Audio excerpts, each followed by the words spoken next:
الحمد للہ نحمده ونصلی علی رسولہ الکریم اما بعد فاعوذ باللہ من الشیطان الرجیم بسم اللہ الرحمن الرحیم وأمر أهلك بالصلاة واصطبر عليها صدق اللہ العظیم۔ میرے محترم عزیز و دوستو، آج میں آپ کے سامنے قرآن حدیث کی روشنی کے اندر بے نمازی کا انجام بیان کرنا چاہتا ہوں۔ حقیقت بات تو یہ ہے کہ کون شخص ایسا ہے کہ جس کے سامنے بے نمازی کا انجام نہ آیا ہو، کیونکہ اسلام کو آئے ہوئے ہی صدیاں گزر چکی ہیں۔ تمام باتیں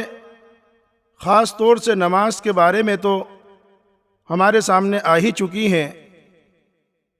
کہ اس کے چھوڑنے والا گناہ عظیم کا مرتکب ہوتا ہے اور اللہ تعالیٰ کی ناراضگی کا مستحق ہو جاتا ہے۔ لیکن ہم نے اپنے اندر یہ سوچ رکھ رکھی ہے کہ شاید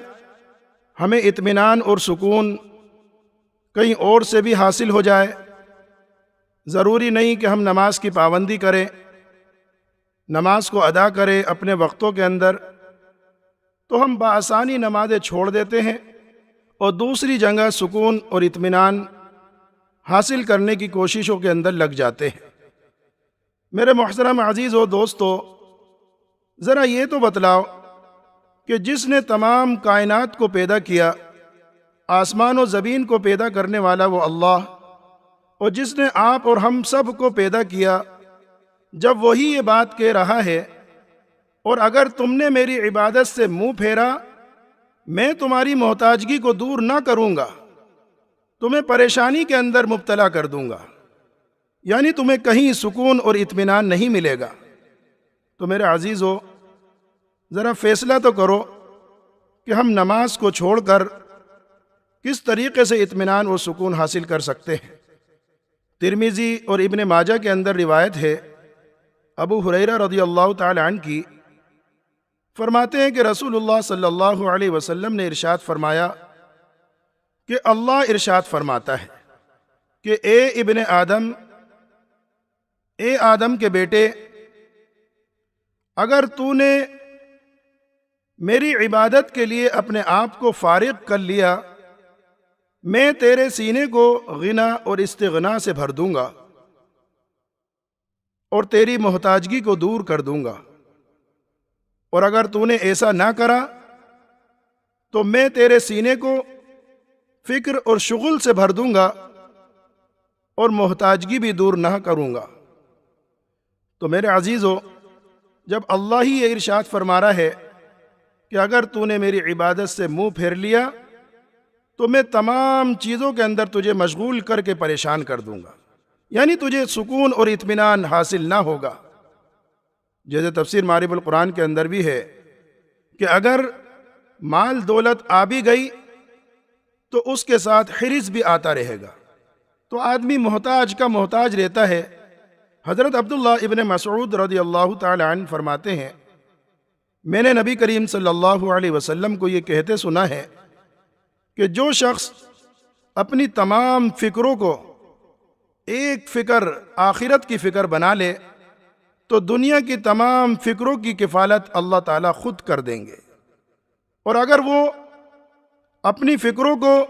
دنیا کے مختلف کاموں کے اندر لگائے رکھے تو اللہ تعالیٰ کو بھی اس بات کی کوئی پرواہ نہیں کہ وہ فکروں کے کسی جنگل کے اندر ہلاک ہو جائے۔ تو میرے محترم، کیا ہمارا آخرت کا یقین کمزور ہے؟ کیونکہ یہ بات بھی حقیقت ہے کہ اگر آخرت کا یقین کمزور ہو تو اعمال کے اندر خود بخود کمزوری آ جاتی ہے، کیونکہ ایمان کی صحت کے لیے ضروری ہے آخرت کا یقین ہمارا پختہ ہو۔ یہی تو وجہ ہے کہ نبی کریم صلی اللہ علیہ وسلم کے جاں نثار صحابی، کیا وہ دنیا کے اندر نہیں تھے؟ ان کو تمام کاموں نے کیا نہیں گھیر رکھا تھا؟ حضرت فاروق اعظم رضی اللہ تعالی عنہ بادشاہ تھے اپنے وقت کے، حکومت کی ذمہ داری ان کے سپرد تھی، انہوں نے فرمان جاری کرا تمام عمال حکومت کو کہ تمہارے سب کاموں سے زیادہ اہم کام میرے نزدیک نماز ہے۔ تو میرے محترم کہ حضرت فاروق اعظم نہیں جانتے تھے کہ حکومت کے کام کتنے بڑے ہوتے ہیں، تو ہمیں کون سے کاموں نے ایسا مشغول کر دیا جو کام ہماری نمازیں چھٹا دیتے ہیں۔ عروہ بن زبیر جب کسی وزراء اور سلاطین کو دیکھتے، ان کی نظر ان کی مال دولت کے اوپر جاتی، تو گھر میں آتے اپنے گھر والوں کو نماز کا حکم کرتے اور قرآن کریم کی آیت پڑھ کے سناتے، وَأْمُرْ أَهْلَكَ بِالصَّلَاةِ وَاصْطَبِرْ عَلَيْهَا۔ خود فاروق اعظم رضی اللہ تعالی عنہ بھی رات کو جب نماز کے لیے کھڑے ہوتے تو اپنے گھر والوں کو نماز کے لیے بیدار کرتے اور قرآن کریم کی یہی آیت سنا دیتے، وَأْمُرْ أَهْلَكَ بِالصَّلَاةِ وَاصْطَبِرْ عَلَيْهَا۔ تو لوگوں ہم فیصلہ کریں کہ یہ لوگ بھی تو تھے جن کو اللہ تعالیٰ نے حکومتیں دے رکھی تھی، حکومت کے کام کی ذمہ داری ان کے سپرد تھی، لیکن اس کے باوجود نماز کو ان لوگوں نے سب سے اہم سمجھ رکھا تھا۔ اللہ تعالیٰ ہم سب کو صحیح سمجھ کی توفیق عطا فرمائے۔ وآخر دعوانا ان الحمد للہ رب العالمین۔ دوستو، اگرچہ آپ نے ہمارے اس چینل کو ابھی تک سبسکرائب نہیں کیا تو ویڈیو کے نیچے